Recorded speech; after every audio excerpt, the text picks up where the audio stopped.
حدیث نمبر 2637۔ حضرت ابو قلابہ بیان کرتے ہیں کہ مجھے ابو الملیح نے خبر دی، وہ فرماتے ہیں میں تمہارے والد کے ہمراہ حضرت عبداللہ بن عمر کے پاس گیا۔ انہوں نے بیان کیا کہ رسول اکرم صلی اللہ علیہ وسلم کے پاس میرے روزوں کا ذکر کیا گیا۔ پھر رسول اکرم صلی اللہ علیہ وسلم میرے پاس تشریف لائے تو میں نے آپ کے لیے چمڑے کا گدا بچھایا جس میں چھال بھری ہوئی تھی۔ آپ زمین پر بیٹھ گئے اور وہ گدا میرے اور آپ کے درمیان تھا۔ آپ نے فرمایا کیا تجھے ہر مہینے کے 3 روزے کافی نہیں؟ میں نے عرض کیا یا رسول اللہ صلی اللہ علیہ وسلم۔ آپ نے فرمایا 5۔ میں نے عرض کیا یا رسول اللہ صلی اللہ علیہ وسلم۔ آپ نے فرمایا 7۔ میں نے عرض کیا یا رسول اللہ صلی اللہ علیہ وسلم۔ آپ نے فرمایا 9۔ میں نے عرض کیا یا رسول اللہ صلی اللہ علیہ وسلم۔ آپ نے فرمایا 11۔ میں نے عرض کیا یا رسول اللہ صلی اللہ علیہ وسلم۔ آپ نے فرمایا حضرت داؤد کے روزوں سے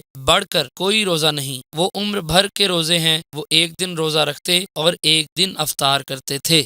حدیث نمبر 2638۔ حضرت عبداللہ بن عمر رضی اللہ عنہ سے مروی ہے کہ رسول اکرم صلی اللہ علیہ وسلم نے ان سے فرمایا ایک دن روزہ رکھو، تمہیں باقی دنوں کا اجر مل جائے گا۔ انہوں نے عرض کیا مجھے اس سے زیادہ کی طاقت ہے۔ فرمایا 2 روزے رکھو، تمہارے باقی دنوں کا اجر ہوگا۔ انہوں نے عرض کیا مجھے اس سے زیادہ کی طاقت ہے۔ فرمایا 3 دن کے روزے رکھو، تمہارے لیے باقی دنوں کا اجر ہوگا۔ انہوں نے عرض کیا مجھے اس سے زیادہ کی طاقت ہے۔ فرمایا 4 دن روزہ رکھو، تمہیں باقی دنوں کا اجر مل جائے گا۔ عرض کیا مجھے اس سے زیادہ کی طاقت ہے۔ فرمایا روزہ رکھو جو اللہ تعالیٰ کے ہاں افضل ہے، اور داؤد علیہ السلام کے روزے ہیں، وہ ایک دن روزہ رکھتے اور ایک دن افطار کرتے تھے۔